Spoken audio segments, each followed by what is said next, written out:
"You let a homeless man into my shop?" The soup mug slipped from Daniel's hand, shattering on the cold shop floor. Hot liquid spread around the old man's feet as he stood trembling silently in the corner of the reception area. Daniel spun around as if he could shield him with his own body. Outside, the snow pounded against the windows. The shop owner didn't hesitate. "You're fired. Right now." The next morning, the sound of boots in formation broke the street's silence. Dozens of uniformed veterans lined up in front of the shop. They weren't there for a repair. Daniel Brooks wasn't the kind of man who drew attention. And honestly, he preferred it that way. At 27, he had already learned it was safer to live in the background, stacking tires, tightening bolts, pouring coffee for drivers who didn't always say thanks. At that auto shop in Cheyenne, Wyoming, keeping a low profile was almost a matter of survival.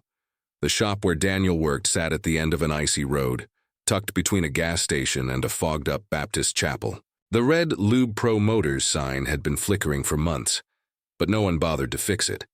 Inside, the air smelled of burnt rubber, grease, and cheap coffee.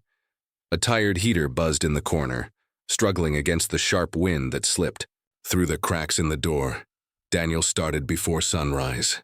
Most nights he was the one turning off the lights. No one ever asked why he took so many shifts. No one really asked much about him at all, but he had his reasons. And almost all of them started with one name, Sergeant Harold Brooks, his father. Harold had raised his son with a soldier's discipline and the heart of a man who had seen war. He came back different from Afghanistan, quieter, more watchful, but never less fair. He was the one who taught Daniel to listen more than speak, and to never turn his back on someone who had fallen. "Character is what you do when no one's watching," he used to say, blowing on his tea, eyes fixed on the kitchen window.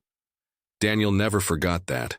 When his father passed away 2 years earlier, Daniel packed all the medals into a shoebox and hung a single photo on the wall of his rented room. The two of them, smiling, covered in mud, standing next to a makeshift tent out in the wild. That photo was the one thing he made sure to carry with him, no matter where he went.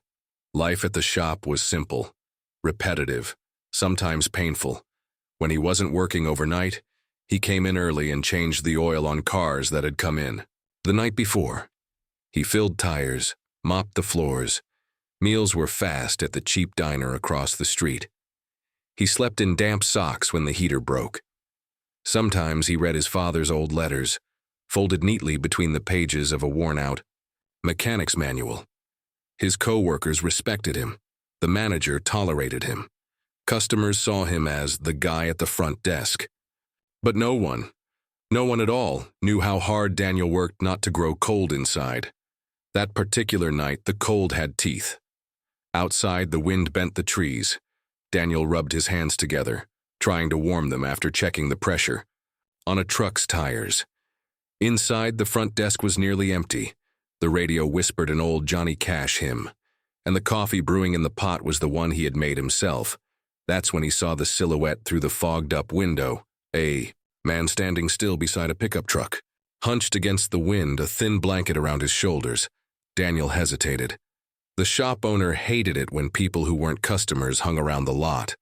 But something about that man struck a chord deep inside him. A memory of when his father once brought a stranger home for Christmas Eve dinner. "He's got nothing, son. We've got enough." Daniel grabbed the soup he'd brought from home, still warm in the blue thermos, and crossed the snowy lot without saying a word. He didn't know who that man was, but he knew exactly what he needed to do. It was around 3 in the morning when the automatic door of Lube Pro Motors opened with a sharp snap. The wind came in first, a cold cut slicing through the front desk area.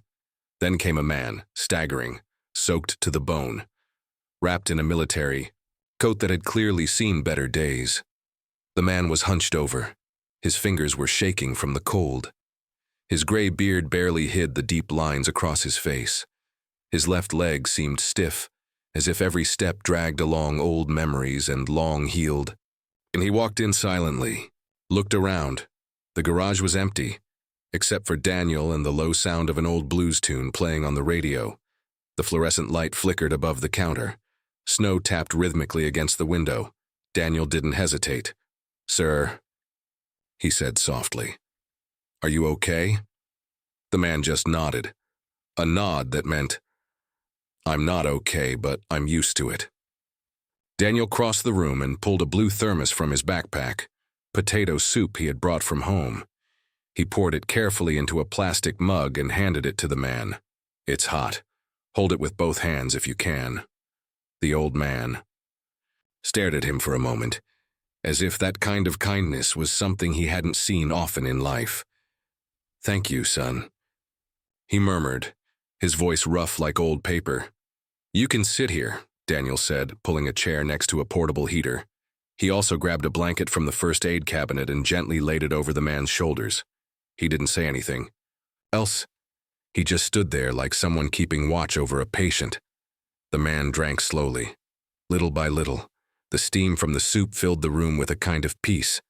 A simple peace. Quiet. Almost sacred. And that was exactly when Bradley Wiseman walked in, a dark suit, pale face, eyes fixed on the security camera in the corner. He saw everything and he didn't like it. "What's going on here?" His voice cut through the air like metal on concrete. Daniel turned slowly. He was outside. In this cold. "I just gave him some soup and a warm place to sit. This is a garage, not a shelter," Wiseman barked. The old veteran tried to stand, embarrassed. Daniel calmly raised his hand as if to say, "Stay." "Sir, could you please calm down?" He didn't do anything wrong. "You did," the manager shouted, pointing his finger like a weapon. "You broke security protocol. You let a stranger into the reception area." Daniel took a deep breath. The radio kept playing in the background as if trying to muffle the tension. "He's not a threat. He was just cold."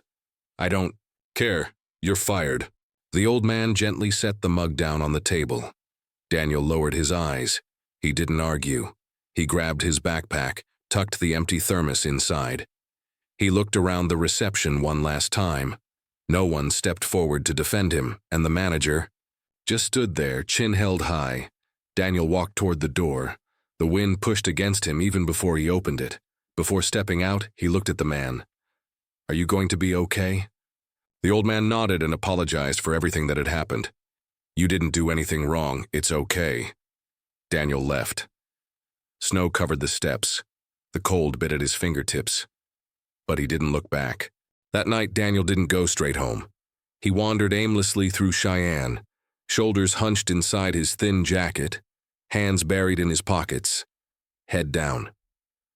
Snow was piling up in the corners of the sidewalks. Sometimes he stopped in front of dark storefronts. No one noticed him.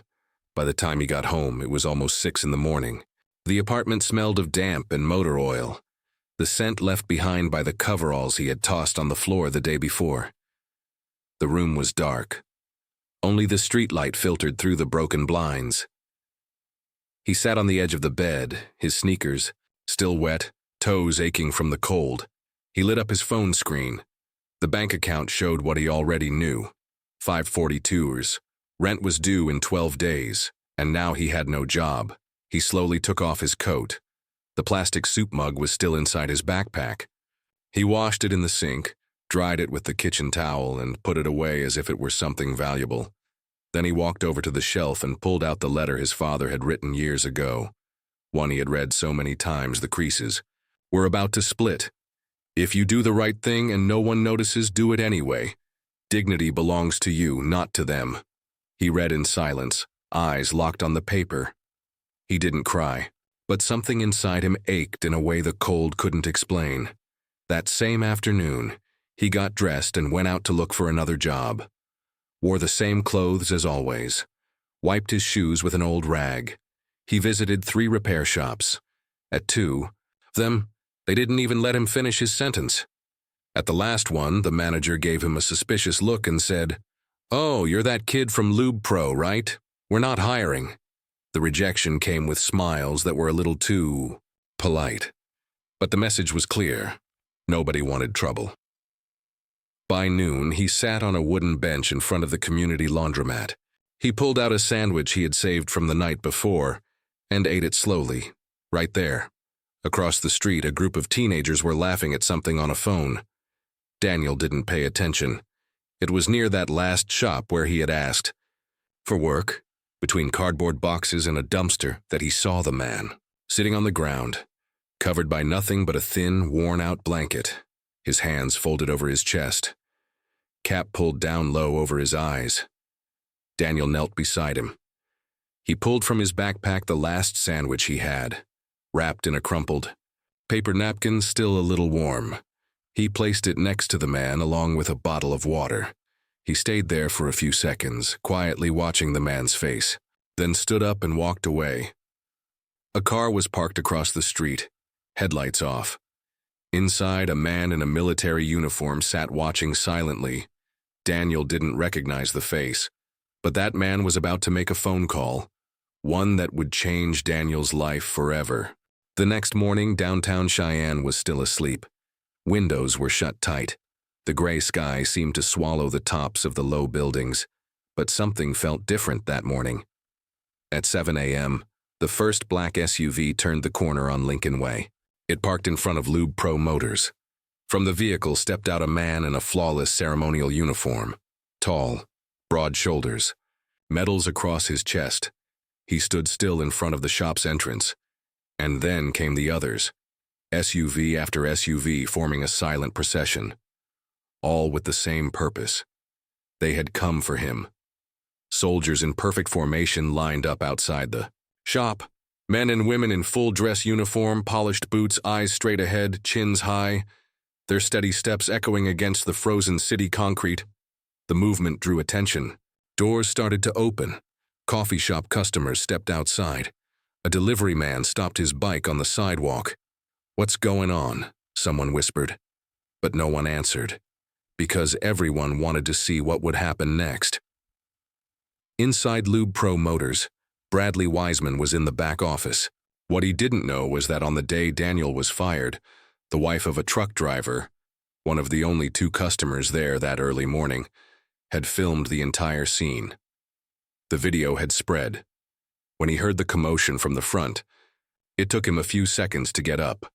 But when the doorbell rang and the firm footsteps echoed across the polished floor, something in the air shifted. Bradley stepped out of his office, still fixing his collar.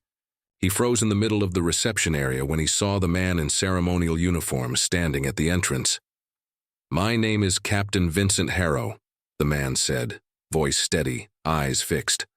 "I'm here on behalf of hundreds of United States Army veterans. We'd like to talk about a young man named Daniel Brooks." Wiseman stiffened. "He doesn't work here anymore," he replied, trying to keep his composure. "Yes, we know." Then the captain stepped forward. Outside, the synchronized footsteps continued. Veterans stood at attention. Cameras lined up. Harrow pulled a folded slip of paper from his pocket.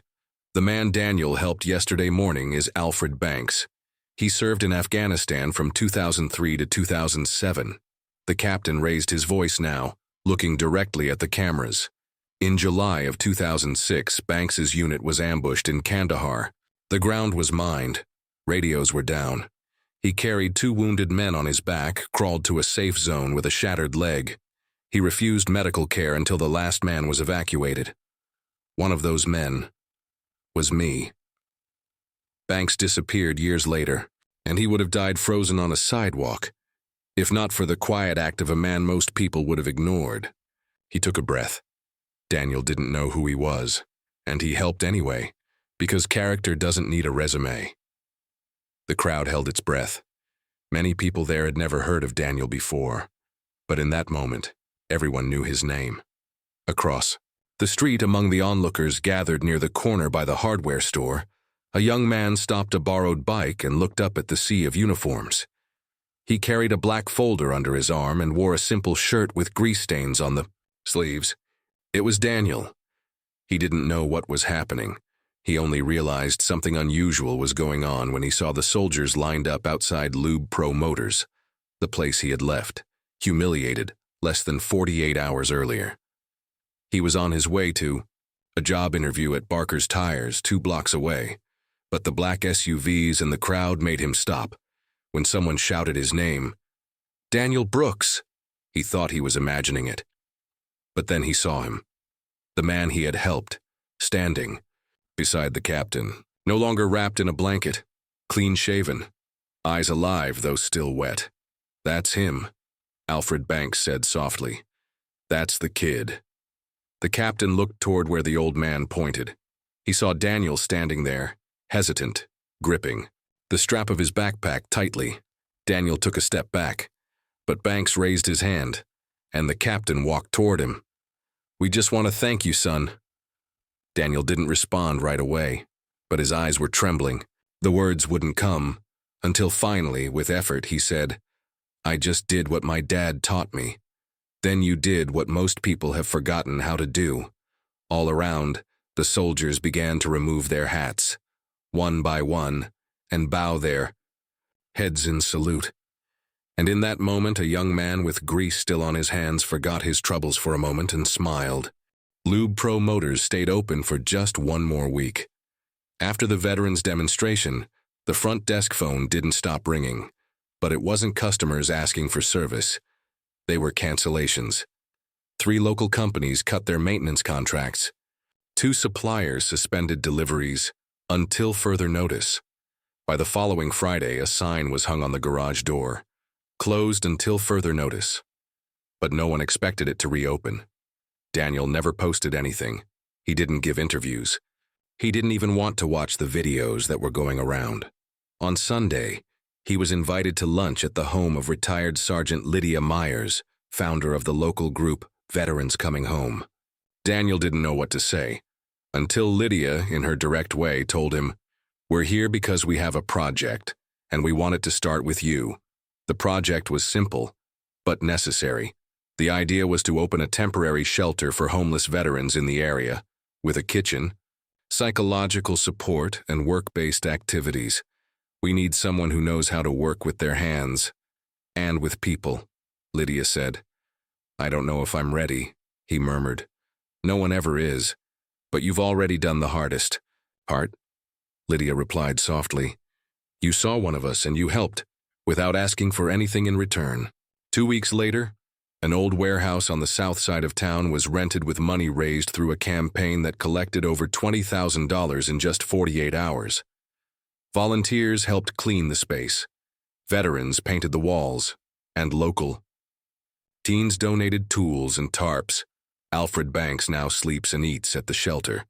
The rest of his days are spent visiting the VA hospital, where he's finally getting regular care. Sometimes Daniel still walks the streets alone. When someone recognizes him, he just smiles shyly. And today, snow still falls in Cheyenne. The cold still stings the skin. The corners of the city are still hard. But now there's a place where the lights stay on late. A warehouse with warm soup. And names that are no longer forgotten. And it all began with a young man who listened to his father and helped those who needed most of all a kind heart and a steady hand. If you believe it's important to help others without expecting anything in return, share your thoughts in the comments below. And if you enjoyed this story, click the like button and subscribe to the channel so you don't miss the next story, especially for you.